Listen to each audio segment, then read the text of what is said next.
Imagine standing at the absolute edge of a sheer precipice, staring down into a violent, churning vortex of dark water.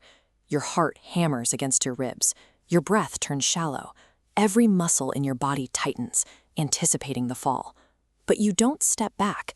You stand there, transfixed, leaning into the roar of the wind. A strange, intoxicating rush replaces the urge to flee. Biologically, this is an error. Fear is a primal alarm system hardwired into the brain for one purpose: to keep us alive by avoiding danger. Yet we are a species that deliberately seeks out towering mountains and crushing storms. We gravitate toward experiences that make us feel tiny and powerless, suggesting that there is a specific reward hidden inside our response to dread.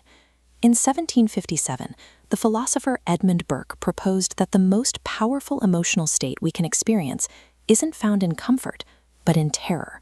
Burke drew a sharp line between beauty and the sublime.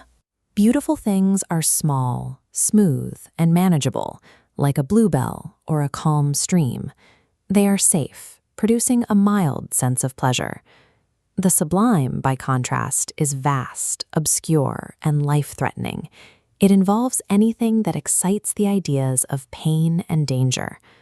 Burke believed that when our nerves are stimulated by these threatening objects, they undergo a kind of tension or labor that clears the body of mental lethargy. In this view, the sublime is a form of psychological exercise.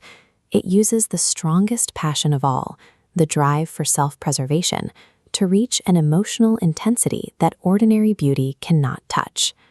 For this mechanism to work, Burke noted one absolute requirement: the threat must be experienced from a safe distance. When violent waves are crashing directly against your walls, you are incapable of aesthetic delight.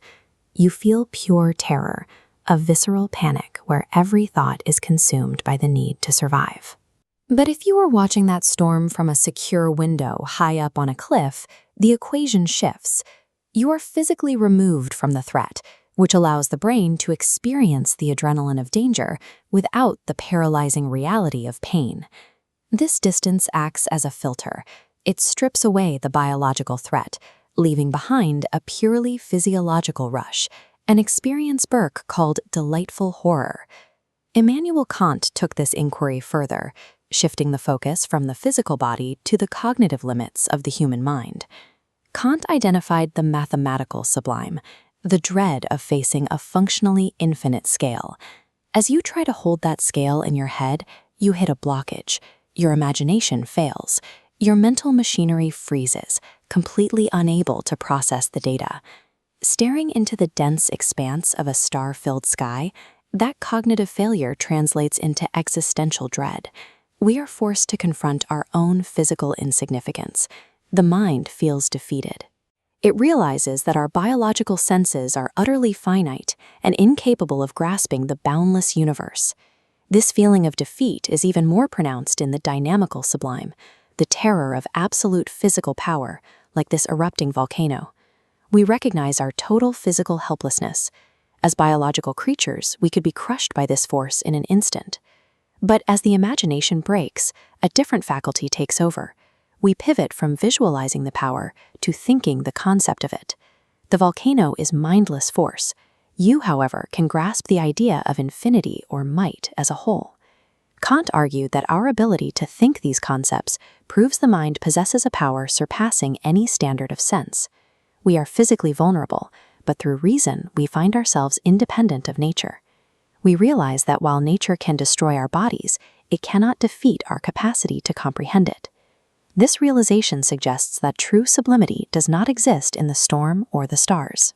It exists exclusively inside the mind of the person observing them.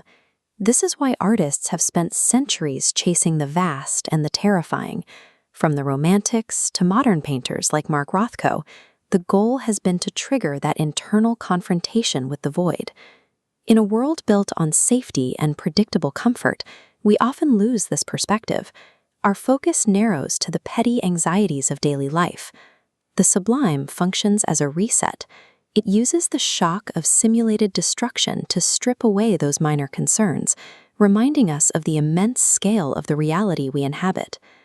By pushing us to the edge of a perceived abyss, the Sublime forces us to acknowledge our own resilience.